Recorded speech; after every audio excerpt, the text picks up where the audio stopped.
Hello दोस्तों, PGT previous years के questions की श्रृंखला का एक और वीडियो आज के वीडियो में की शुरुआत करते हैं। आज का पहला क्वेश्चन है, in a triangle ABC find the value of 2ab sin half a plus b minus c is equal to option A is a square minus b square minus c square, option B is b square minus a square minus c square, option C is a square plus b square minus c square and option D is a square plus b square plus c square। ये PGT में 2013 में आया है। इस type के question बस थोड़ा थोड़ा सा चेंज करके दे देते हैं। जैसे यहाँ a plus B minus C है, यहाँ a plus C minus B भी हो सकता है, a प्लस और b plus C minus A भी हो सकता है। तो एक बार एक क्वेश्चन अगर हम लोग उसको कर लेते हैं तो फिर हमारे दिमाग में वो सेट हो जाता है कि उसको कैसे करना है। तो क्या करना है, निकालना है 2ab sine half a plus b minus C की वैल्यू निकाल ली है। ठीक है, तो सबसे पहले हम ये चेक कर लें कि हमें वैल्यू चाहिए किस टर्म में। तो ये सारी जो टर्म लिखी हुई है ये साइड्स ऑफ द ट्रायंगल्स हैं, यहाँ पे एंगल्स हैं, तो इस एंगल को कन्वर्ट कर देंगे, कोशिश करेंगे साइड में कन्वर्ट करने की। तो इसको लिखेंगे 2ab साइन हाफ, देखें a प्लस बी, हमें मालूम है किसी भी ट्रायंगल के तीनों एंगल्स का सम जो होता है वो 180 होता है। यहां से a plus B is equal to हो जाएगा पाई माइनस सी। तो यहां लिख सकते हैं a प्लस बी को पाई माइनस सी और माइनस सी, ये वाला, ये हो गया 2ab sine half pi minus 2c। ठीक है, ये हो गया 2ab साइन, यहां से 2 कॉमन ले लिया, इससे डिवाइड हो गया पाई बाय 2 माइनस सी। ठीक, ये हो गया 2ab sine 90 minus theta, cos theta होता है, तो कॉस सी। ये हो गया 2ab। अब कॉस सी मतलब कॉस का जो कोसाइन फार्मूला होता है, जब यहाँ एंगल सी दे रखा हो तो ये हो जाता है a square plus B square minus C square upon 2ab। मतलब जो एंगल दे रखा होता है उसकी साइड माइनस होती है। अगर यहाँ पे cos b दे रखा होता तो यहाँ हो जाता है a square plus C square minus B square upon 2ab। cos a दे रखा होता तो b square plus C square minus a square upon 2bc। ये 2ab से 2ab कैंसिल हो गया a square plus B square minus C square. So option C is the correct answer.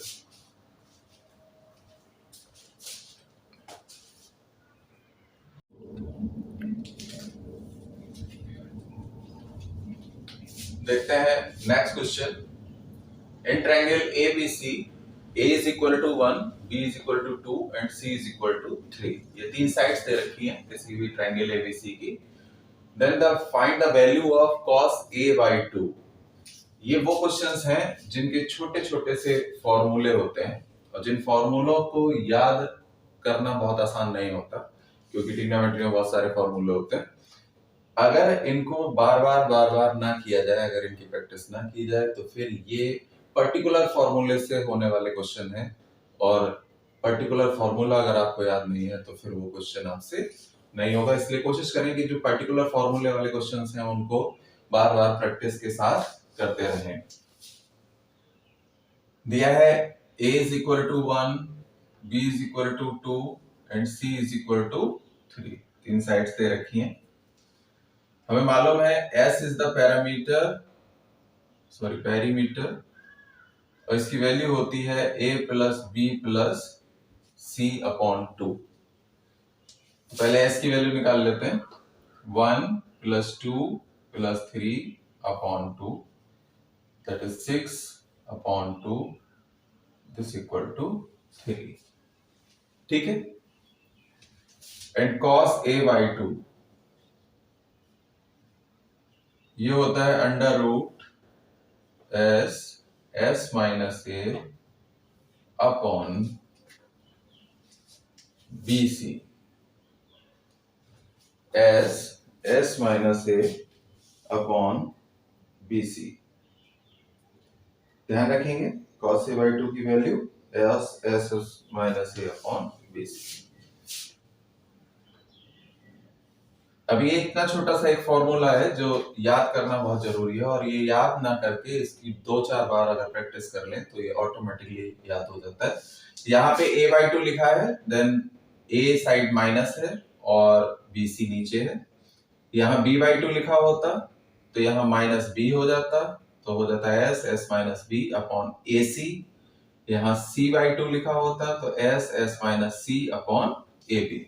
ठीक है, तो कोई एक ध्यान रहे तो बाकी के जो दो बचते हैं वो भी याद हो जाते हैं। देन s की वैल्यू है हमारे पास 3 और s 3 minus a 1 upon BC 2 into 3। ये हो गया 3 minus 1 2 6 upon 6 is equal to 1। cos a by 2 is equal to 1, और 1 किसकी वैल्यू होती है cos में वैल्यू होती है 0 की। Then a by 2 is equal to 0, a is equal to also 0 degree. So option A is the correct answer.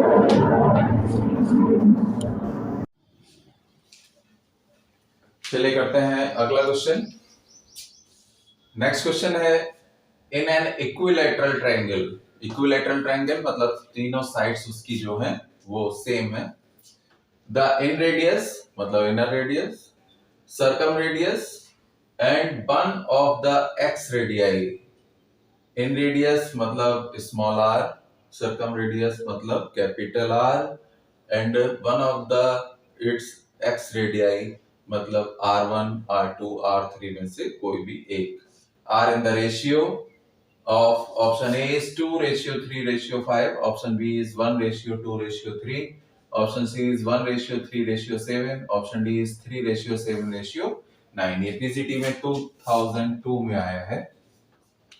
ये वो क्वेश्चंस हैं जो लगातार प्रैक्टिस में हमारे साथ नहीं होते, तो जब ये नहीं होते तो फिर इनकी इस तरह के क्वेश्चंस में जो पर्टिकुलर फॉर्मूले लगते हैं उनको याद ना कर पाने की वजह से या वो ध्यान ना आ पाने की वजह से, ऐसा नहीं है कि वो क्वेश्चन आपको आते नहीं है, लेकिन वो उस समय पर्टिकुलर टाइम पे ध्यान ना आए तो फिर ये छूट जाते हैं।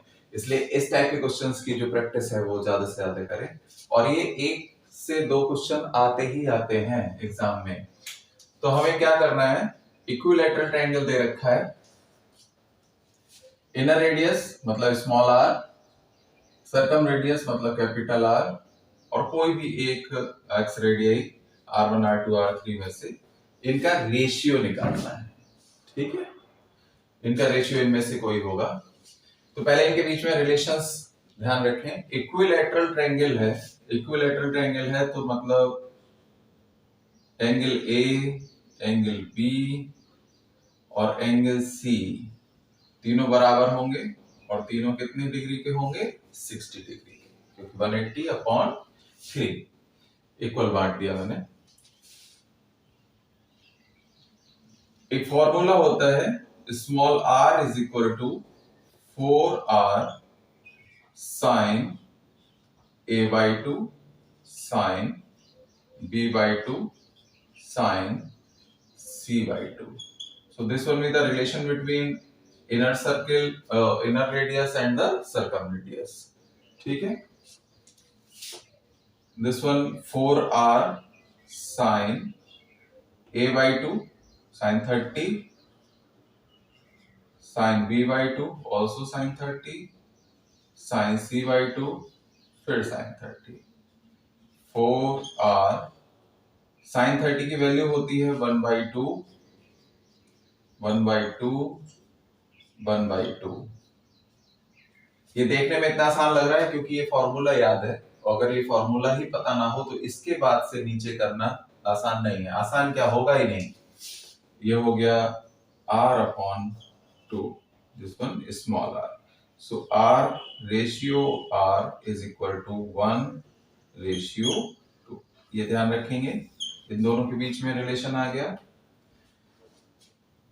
पता तो यहीं से चल गया, ऑप्शन बी होगा, लेकिन इसके साथ और निकाल लेते हैं। एक और फॉर्मूला होता है r1 is equal to 4r sin a/2 cos b/2 cos c/2. Then r1 is equal to 4r sin 30 cos 30 and cos 30. ये हो गया 4r into 1/2, cos 30 होता है √3/2, √3/2, ये 4 कैंसिल हो गया। r1 is equal to 3r/2. So r1 ratio r is equal to 3:2. ठीक है, और कंबाइंड देख लें इसको, तो r ratio r ratio r1 is equal to 1।